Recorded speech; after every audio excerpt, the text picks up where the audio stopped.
ada dua vektor, yaitu vektor F1 membentuk sudut alfa dan vektor F2 membentuk sudut beta. Nah, sekarang bagaimana cara penjumlahan dua vektor F ini?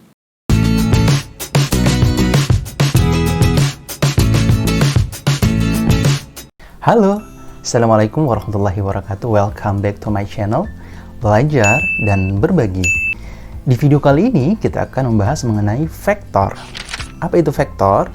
Vektor adalah besaran yang memiliki nilai dan juga memiliki arah. Teman-teman, salah satu implementasi vektor ketika seorang pilot mengendarai pesawat terbang dari satu titik ke titik yang lain, perhitungannya menggunakan besaran vektor. Nah, bagaimana cara menghitung besaran vektor? Simak terus video ini. Oke teman-teman, sebelum lanjut kita bahas mengenai vektor, jangan lupa subscribe channel ini agar makin banyak video-video bermanfaat yang bisa saya sajikan. Baik, sebelum kita lanjut, hal yang pertama harus kita pahami pengertian dari vektor. Vektor tadi saya sudah jelaskan. Jadi untuk memahami lebih detail, coba kita lihat ilustrasi berikut ini. Ada sebuah mobil yang berpindah dari satu titik ke titik yang lain sejauh 10 meter. Kita bisa katakan mobil berpindah 10 meter ke kiri. Jadi selain nilai ada juga arahnya. Kemudian ini ada kelelawar yang terbang sejauh 15 meter ke arah timur laut. Jadi kelelawar bergerak 15 meter ke arah timur laut. Ada nilai dan juga ada arah. Sehingga kita bisa katakan bahwa besaran vektor adalah besaran yang memiliki nilai dan juga arah. Sedangkan besaran yang hanya memiliki nilai tetapi tidak memiliki arah disebut sebagai besaran skalar. Oke, kita lihat contoh-contoh besaran vektor. Yang pertama ada perpindahan, yang kedua kecepatan, ketiga percepatan, keempat gaya, dan kelima adalah momentum. 5 besaran ini adalah besaran-besaran vektor yang sering digunakan dalam menghitung vektor. Coba kita lihat pertama perpindahan, contohnya seperti ini. Ada seorang yang berpindah dari satu titik ke titik yang lain 20 meter. Kita bisa katakan perpindahannya 20 meter ke kanan. Atau ada seekor anjing yang berlari dengan kecepatan 5 meter per sekon ke timur. Ini juga adalah besaran vektor.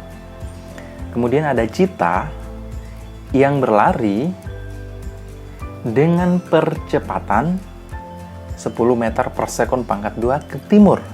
Jadi ada nilai, ada juga arah. Kemudian misalnya ada sebuah benda dengan massa tertentu, kemudian ditarik dengan gaya 10 Newton ke kanan. Dan contoh terakhir adalah momentum. Misalnya ada sebuah benda bermassa tertentu, kemudian disodok sehingga bergerak dengan momentum 5 kg meter per sekon ke kanan. Ini adalah contoh-contoh dari besaran vektor yang sering digunakan dalam menghitung besaran vektor. Nanti kita akan bahas lebih jauh bagaimana cara menghitungnya. Lanjut kita bahas simbol dan notasi vektor. Jadi vektor digambarkan dengan arah anak panah yang terdiri atas bagian titik tangkap atau pangkal dan juga bagian arah atau ujung. Contohnya seperti ini. Ya, jadi ada pangkal dan ada ujung. Kemudian misalnya terdapat vektor B. Jadi ada tanda panah, kemudian ada vektor B. Atau juga bisa dituliskan vektor seperti ini, tanda panah, kemudian ada pangkal kita anggap sebagai O, dan ujung kita anggap sebagai A. Nah, vektor di atas dapat dituliskan dengan dua cara. Yang pertama misalnya dengan menuliskan tanda vektor atau anak panah di atas nama vektor. Misalnya seperti ini, vektor B. Jadi ada tanda vektor di atas berupa tanda anak panah atau vektor OA dengan tanda anak panah di atasnya. Yang kedua, menuliskan dengan nama vektor berupa huruf yang ditebalkan seperti ini. Jadi vektor B lebih tebal dan vektor OA. Ya. Tetapi biasanya yang sering digunakan adalah vektor dengan arah panah di atas nama vektornya. Kalau yang dengan huruf ditebalkan biasanya digunakan pada komputer. Jadi kalau misalnya kita menulis tangan, lebih bagus kalau kita menuliskan vektor dengan arah panah di atasnya. Ya. Sekarang bagaimana cara menggambar penjumlahan atau resultan vektor? Jadi kalau kalian dengar penjumlahan, berarti itu adalah resultan dari vektor. Ada 3 cara menjumlah vektor, yaitu pertama metode poligon, kemudian metode jajar genjang, dan metode analitis. Ada 3 saja yang akan saya berikan. Kita bahas yang pertama, metode poligon. Misalnya terdapat vektor A, ini contoh ya, misalnya terdapat vektor A, kemudian ada vektor B. Bagaimana cara penjumlahannya? Ini simple. Tinggal kita hubungkan antara vektor A, ujung vektor A, dihubungkan dengan pangkal vektor B. Seperti ini. Nah, resultannya yang mana? Atau hasil penjumlahannya yang mana? Lihat yang vektor berwarna merah ini. Nah, seperti ini. Ini kita anggap sebagai vektor C, atau vektor resultan A tambah B. Atau misalnya terdapat vektor A ke arah timur, kemudian ada vektor B ke arah utara. Bagaimana cara penjumlahannya? Simple. Tinggal kita hubungkan, misalnya seperti ini, vektor A kita hubungkan dengan vektor B. Jadi ujung vektor A, ujung vektor A ketemu dengan pangkal vektor B. Nah, resultannya yang mana? Kita tarik dari pangkal vektor A ke ujung vektor B. Seperti ini, lihat vektor warna merah. Nah, ini kita anggap sebagai vektor resultan atau C. Ya, ini resultan atau C. Kita anggap ya. Atau misalnya terdapat vektor A dan vektor B. Ini gampang juga, tinggal kita hubungkan vektor A dengan vektor B, lalu tarik dari pangkal vektor A ke ujung vektor B. Kita anggap sebagai vektor C. Nah, berikutnya penjumlahan dengan metode jajar genjang. Misalnya terdapat vektor A seperti ini, kemudian vektor B ke arah timur laut. Bagaimana cara penjumlahannya? Gampang. Tinggal kita gambarkan kembali vektor A, lalu vektor B kita hubungkan pangkalnya ke pangkal vektor A seperti ini. Jadi pangkal ketemu pangkal. Lalu kita bikin garis bantu di ujung vektor B yang sama panjang dengan vektor A. Begitu juga di ujung vektor A kita bikin garis bantu seperti ini. Ya.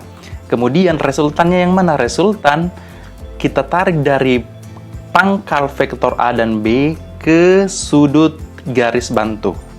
Seperti ini. Nah, ini kita anggap sebagai resultan, atau vektor C kita anggap sebagai vektor penjumlahan antara A dan B. Berikut ada vektor A seperti ini ke timur, lalu ada vektor B ke utara. Penjumlahannya seperti ini.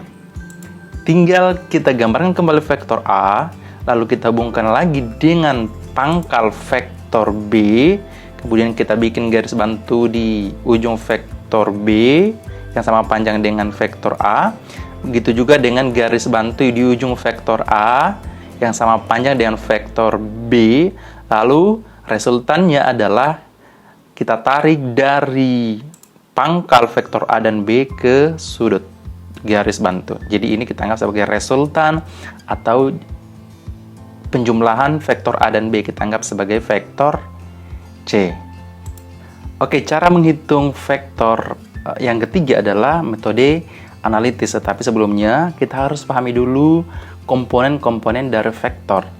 Ilustrasinya seperti ini. Komponen vektor yang dimaksud adalah misalnya ya 2 tambah 2 sama dengan 4, atau 2 tambah 3 sama dengan 5. Nah, sekarang kita ingin cari kalau 5 itu adalah penjumlahan berapa tambah berapa. Nah, itulah komponen vektor yang akan kita bahas ya.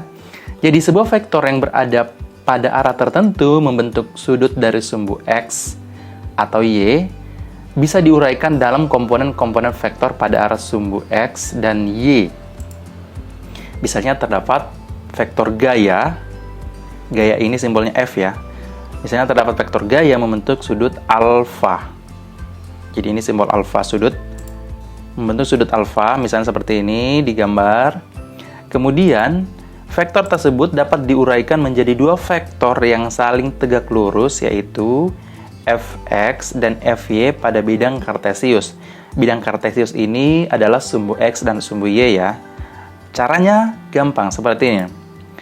Tinggal kita hubungkan atau kita masukkan vektor F yang ini yang membentuk sudut alfa ke bidang kartesius atau sumbu X dan sumbu Y. Ini pasti sudah dipelajari sebelumnya. Setelah itu, kita bikin garis bantu di ujung vektor F. Kemudian, kita tarik dari pangkal vektor F ke ujung garis bantu. Seperti ini. Nah, ini adalah komponen pertama, yaitu Fx. Vektor F di arah X ya. Kemudian kita bikin lagi garis bantu di ujung vektor F untuk sumbu Y. Lalu yang ini adalah komponen vektor kedua, yaitu Fx. Jadi kita sudah dapatkan bahwa vektor F ini komponennya adalah Fx dan Fy. Artinya Fx ditambah Fy sama dengan F yang ini. Nah, sekarang pertanyaannya adalah berapa nilai Fx, berapa nilai Fy? Itu yang harus kita pahami. Kita ambil metode trigonometri. Kita ambil ini segitiga yang membentuk sudut alfa. Kita anggap ini sebagai Fy, kemudian ini adalah Fx, dan ini adalah sisi miringnya sebagai F. Nah, kalau kita sudah hubungkan dengan trigonometri, perhitungan trigonometri, maka kita dapatkan Fx ini adalah F kosinus alfa atau F cos alfa. Kemudian Fy-nya adalah F sinus alfa atau F sin alfa. Sinus adalah perbandingan antara Fy dengan F. Dalam aturan trigonometri seperti itu. Kemudian kosinus adalah perbandingan antara X dengan F. Nah, setelah kita pahami cara menghitung komponen vektor, nah sekarang kita menghitung penjumlahan vektor dengan cara analitis. Tetapi kita pahami dulu bagaimana cara atau langkah-langkah penjumlahan vektor secara analitis. Yang pertama, hubungkan seluruh vektor yang akan dijumlah pada bidang kartesius atau sumbu X dan sumbu Y. Kemudian yang kedua, uraikan vektor-vektor tersebut dalam komponen vektor pada arah sumbu X dan sumbu Y yang tadi kita sudah pelajari. Kemudian yang ketiga, jumlahkan setiap vektor yang terdapat pada sumbu X dan sumbu Y. Jadi kita jumlahkan masing-masing di sumbu X dan sumbu Y. Jika berlawanan arah, ini yang harus kalian perhatikan. Jika berlawanan arah, maka dikurang. Jika searah, maka dijumlahkan. Jadi teman-teman harus paham secara detail mengenai hal ini. Sekali lagi, jika berlawanan arah maka dikurang, jika searah maka dijumlahkan, baik di sumbu X maupun di sumbu Y. Langkah keempat adalah hitung resultan vektor menggunakan persamaan teorema Pythagoras. Ini yang segitiga, siku-siku yang sudah pernah belajar, pasti teman-teman sudah bisa. Oke teman-teman, misalnya terdapat vektor sebagai berikut.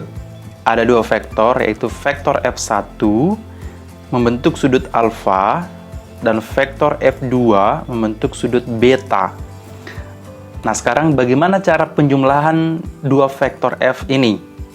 Atau dua vektor gaya ini? Caranya adalah kita hubungkan dua vektor ini, F1 dan F2, ke bidang kartesius atau sumbu X dan sumbu Y, di mana masing-masing pangkal dimulai dari titik 0 sumbu X dan sumbu Y, seperti ini. Vektor F1, vektor F2. Setelah itu, kita bikin komponen vektor dengan cara garis bantu, lalu ini otomatis sesuai dengan materi yang kita sudah bahas sebelumnya mengenai komponen vektor, berarti ini adalah F1 cos alfa. Kemudian yang ini di sini ada F1 sinus alfa. Ingat ya, yang diapit sudut pasti dia cos, yang tidak diapit sudut berarti sinus. Nah, sekarang yang F2 kita hubungkan seperti ini. Lalu kita tarik komponen vektor, berarti ini adalah F2 cos beta. Lalu kita bikin lagi garis bantu di ujung F2 seperti ini. Lalu yang ini adalah F2 sin beta. Setelah selesai kita bikin komponen vektornya, sekarang kita hitungkan vektor yang ada di sumbu X dan yang ada di sumbu Y. Kita jumlah. Jadi sigma Fx, jadi sigma ini adalah jumlah. Jadi kalau teman-teman melihat kata sigma atau simbol sigma, berarti adalah jumlah. Jumlah di sumbu X. Jadi sigma Fx adalah jumlah vektor F di sumbu X. Sama dengan F1 cos alfa, ini ke kanan otomatis positif. Kemudian dikurang F2 yang ini cos beta. Kenapa dikurang? Karena dia berlawanan arah. Jadi yang ke kanan selalu positif, ke kiri kita anggap selalu negatif. Jadi F1 cos alfa dikurang F2 cos beta. Setelah itu kita jumlahkan lagi yang di sumbu Y.